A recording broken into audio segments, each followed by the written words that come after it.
Alex Stewart no apareció frente a Mike Tyson como un nombre cualquiera en una cartelera de regreso. Llegó con más de 100 victorias encima, con el apodo de The Destroyer pegado a la espalda y con unas manos que ya habían demostrado que podían marcarle la cara incluso a hombres enormes, duros, de esos que normalmente absorben golpes, como si fueran parte del negocio.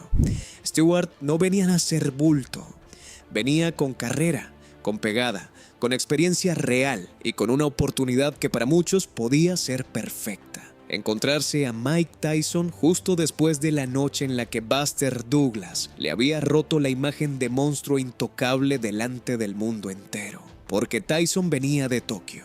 Venía de la noche en que Buster Douglas lo tiró al suelo y le quitó no solo los cinturones, sino algo mucho más difícil de recuperar. La sensación de que enfrentarte a él era una forma de suicidio deportivo. Durante años eso había sido parte de su arma. Los rivales llegaban al ring medio derrotados antes de que sonara la campana. Douglas rompió eso delante de todo el mundo y ahora Tyson tenía que volver a pararse frente a alguien con ese peso encima, con el mundo buscando señales de que el monstruo ya había pasado. Y Stewart pegaba lo bastante fuerte como para hacer que esa duda se volviera peligrosa de verdad. Lo que vas a entender viendo esto es porque esa pelea era mucho más que un regreso cómodo. Era la primera respuesta real de Tyson después de Douglas. Y Stewart no era el tipo de hombre que te permite fingir que estás bien si no lo estás. Venía con experiencia, con pegada y con el momento perfecto para castigar cualquier grieta que Douglas hubiera dejado abierta. La historia que vas a escuchar tiene esa tensión como motor, un noqueador con carrera real y manos peligrosas encontrando a un Tyson que tenía todo por demostrar y nada garantizado. Y lo que pasó en ese ring dice cosas sobre ambos que no se explican solo con el resultado. Hay contexto que hace que el primer round de esa pelea pese mucho más de lo que pesa si solo ves los números. Stewart no era un hombre vacío en una cartelera. Venía con una carrera larga encima, con más de 100 victorias entre su etapa amateur y su recorrido profesional. Y con el tipo de pegada que no necesita adornos porque se nota cuando aterriza. Había llegado a representar a su país en los Juegos Panamericanos y se había traído una medalla, que en el mundo del boxeo amateur es el tipo de credencial que no se fabrica. El apodo, The Destroyer, era una descripción más que un nombre artístico. Sus victorias por nocaut venían de manos que los entendidos describían como pesadas de una forma particular. De esas que no solo duelen, sino que informan mal al cuerpo del que las recibe. Las piernas tardan más de lo normal en responder. La cabeza tarda más de lo normal en aclararse. Ese tipo de pegada tiene consecuencias que van más allá del momento del impacto. Y Stewart había acumulado todo ese camino con disciplina real. No llegó a la pelea con Tyson como alguien que había pasado por el sistema sin dejar huella. Llegó como un hombre que conocía el oficio, que había procesado noches difíciles, que sabía lo que era estar en el ring contra gente peligrosa y salir por el lado correcto. Ese historial no es decoración, es la razón por la que la pelea tenía el peso que tenía. Febrero de 1990, el Tokyo Dome. Todo el mundo había ido a ver lo que se suponía que iba a pasar. Tyson aplastando a Buster Douglas en los primeros rounds, confirmando una vez más que era intocable. Lo que pasó fue tan distinto de eso que tardó un tiempo en asentarse del todo en la cabeza de la gente. Douglas lo castigó, lo derribó. Ganó con claridad y cuando terminó, la imagen que Tyson había construido durante años, esa sensación de que pararse frente a él era casi una sentencia, quedó hecha pedazos en el suelo de Tokio. La derrota en sí ya era enorme, pero el cómo la hizo más grande todavía. No fue una noche ajustada, no fue un golpe de suerte que llegó en el momento equivocado. Fue una actuación completa de Douglas que demostró que Tyson tenía límites como cualquier otro. Y 10 meses después, Tyson volvía, con Stewart enfrente, con el mundo mirando y buscando exactamente lo que todos buscaban. Quedaba algo del depredador que había sido, o Douglas había encontrado la grieta definitiva. Pero aguanta, porque esto apenas está tomando temperatura. Lo que viene ahora es donde entiendes por qué Stewart podía convertir esa duda en algo concreto y muy peligroso, y por qué el primer round de esa noche concentró todo lo que estaba en juego de una forma que no se ve todos los días. Si te está enganchando, dale like y suscríbete, porque lo que viene ahora es donde la pelea se rompe de verdad. Para entender de qué estaba hecho Stewart, Hay que hablar de lo que le hizo a George Foreman. Foreman no era un hombre al que le resultara fácil hacerle daño. Era una de las presencias físicas más imponentes que había dado el peso pesado, con una estructura enorme, una resistencia construida durante décadas y las manos suficientes para que cualquiera que se parara frente a él supiera que el riesgo era real en las dos direcciones. Ese tipo de hombre tiene la capacidad de absorber golpes que sacarían del combate a la mayoría de los pesos pesados del mundo. Stewart peleó contra él y le cerró los ojos, literalmente. Sus jabs llegaban al objetivo con una consistencia que era difícil de ignorar desde la esquina neutral, y el daño fue acumulándose en el rostro de Foreman de una forma visible, progresiva, hasta que los dos ojos estaban comprometidos. No fue una noche en la que Foreman aplastó cómodamente a un rival inferior. Fue una pelea donde Stewart demostró que su pegada tenía consecuencias reales contra uno de los hombres más duros que había dado el boxeo pesado. Eso cambiaba la forma de leer la pelea con Tyson. Si Stewart podía marcar a Foreman de esa manera, si sus golpes hacían ese tipo de daño en un hombre construido para resistirlo, entonces la pregunta sobre qué podía pasarle a un Tyson que llegaba con dudas y con 10 meses de ausencia encima tenía una respuesta posible que no era cómoda de imaginar. Stewart tenía el jab para llegar, tenía la pegada para que el impacto importara. Y si encontraba el camino en el momento equivocado para Tyson, la narrativa de Douglas podía crecer hasta un tamaño que hubiera sido muy difícil de manejar. Después de una derrota como la de Tokio, el instinto de un equipo es buscar un regreso razonable. Alguien que dé ritmo, que permita sacudir el polvo sin exponerse demasiado, que sirva para reconstruir la confianza antes de volver a aguas profundas. Hay precedentes de eso en el boxeo y muchas veces tiene lógica. Tyson eligió a Stewart, y esa elección tenía consecuencias claras en términos de riesgo. Si Tyson aplastaba a Stewart rápido, la imagen del depredador recuperaba algo de su fuerza. El mundo que había visto caer a Tyson en Tokio tendría que reconocer que el peligro seguía vivo, que la derrota había sido una noche mala y no el principio de una historia diferente. Pero si Stewart aguantaba, si en algún punto de esa pelea sus manos encontraban el camino y hacían que Tyson retrocediera o dudara, la historia que Douglas había comenzado a escribir ganaba un capítulo más. Y un capítulo más en esa historia era exactamente lo que Tyson no podía permitirse. La presión psicológica de ese momento es algo que pocas situaciones en el deporte replican, porque el ring no te da privacidad para procesar las dudas. Todo pasa ahí, delante de todos, en tiempo real, y cada segundo es una respuesta a las preguntas que el mundo se estaba haciendo. Tyson llevaba 10 meses con esas preguntas encima, y ahora tenía que responderlas frente a un hombre con las manos suficientes para que la respuesta saliera mal. Eso era lo que había en juego esa noche, y era mucho más que un resultado deportivo.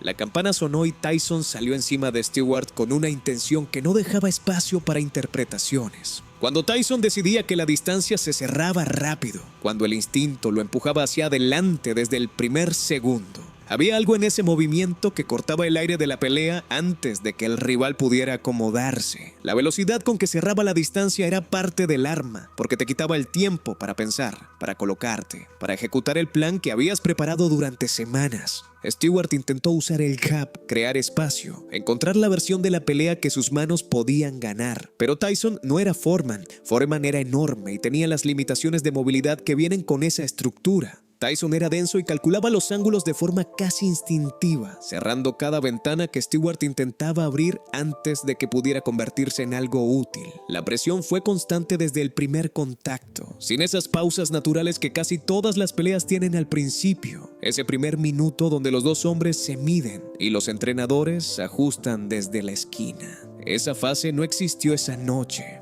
Tyson entró como si ya hubiera resuelto todo en el vestuario y lo único que quedaba era ejecutar, y la ejecución era tan concentrada que Stewart nunca encontró el momento de establecerse en la pelea. Habían pasado muy pocos segundos del primer round cuando Tyson conectó un derechazo limpio al tope de la cabeza de Stewart, con el peso completo del cuerpo detrás, y Stewart fue al suelo antes de que la pelea hubiera tenido tiempo de tomar forma.